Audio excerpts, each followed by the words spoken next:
Hey guys, so this is another video in my series about lessons learned in love, my self-esteem series. And if you want to work with me one-on-one, definitely check out the link in my description for one-on-one mentality coaching, life coaching, and also my Empress of Esteem program where I walk you through how to raise your self-esteem. Let's get into it.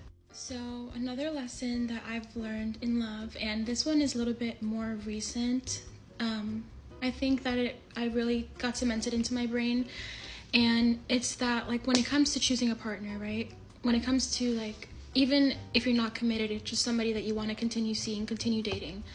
The key thing that you want to be looking for is how, like, safe and calm and, like, relieved you feel in their presence. Like, how you feel after meeting them and interacting with them and hanging out with them is a pretty good indication of whether or not this person is a healthy match for you.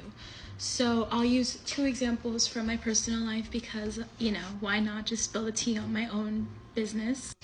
So in the beginning of the summer, there was somebody that I met that I was really interested in, and, you know, very attractive, very wealthy, very, like, checked a lot of the boxes, but the overall energy around our connection was pretty chaotic for more than one reason. But I just remember, like, there was inconsistency because of, like, he traveled. I wouldn't know when I would see him again, you know, and I just always felt like kind of on edge, but like that's also what attracted me to him at the same time. Like, it was just like a mix of emotions, and there was like passion there, but it wasn't like, I felt really deregulated. Like, I did not feel relaxed. I kind of always felt a little bit anxious and a little bit like anticipating what would happen, and, you know, I didn't feel like I could like lean back and like chill when I was with him, and that ended up not working out on its own natural. That's the way that it naturally played out.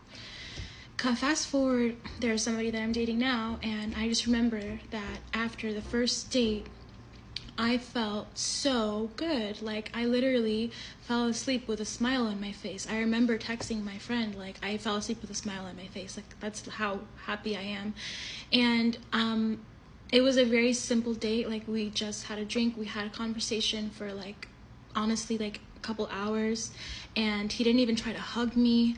Like, you know, it was all just really, like, calm. And, like, I felt safe in that interaction. I felt like, you know, good. I felt like I could be in my feminine and relax because I didn't feel like there was any kind of like threat.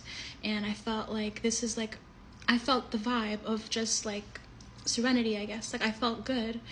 And anyways, the moral of the story is that comparing the feeling of how I felt with the one guy, the hot shot, compared to this guy who is normally, I guess, like, upon first sight, not somebody that I would normally go for, but isn't that how it always is? Like, looks are not an indication of somebody's compatibility with you. But just judging off that initial feeling I had after meeting both of these men that I was considering adding to my dating rotation, one of them ended up being a healthier option for me and continues to be so. So you, like, pay attention to how you feel after you are with somebody. Do you feel drained? Do you feel energetic? Do you feel relaxed? You shouldn't have anxiety after hanging out with someone or thinking it. Like, anxiety is natural and it happens, but like, they shouldn't trigger your anxiety for the most part, like, after you hang out. Like, pay attention to how you feel when you're with them and after you hang out with them, and that will lead you in the right direction.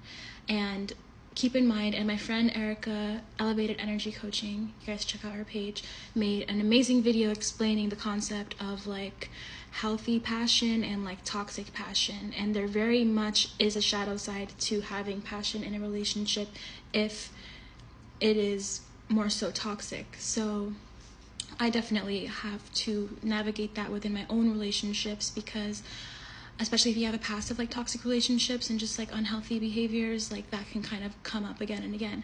And, you know, relationships are not something you can avoid. Like, we need those to survive. So it's important to do the inner work around these things in our life. So yeah, that was what I took away from that experience. It's just that we should lean into our body and what our body's cues are when we are with somebody that we are considering making our significant other. That is a good, like, practice.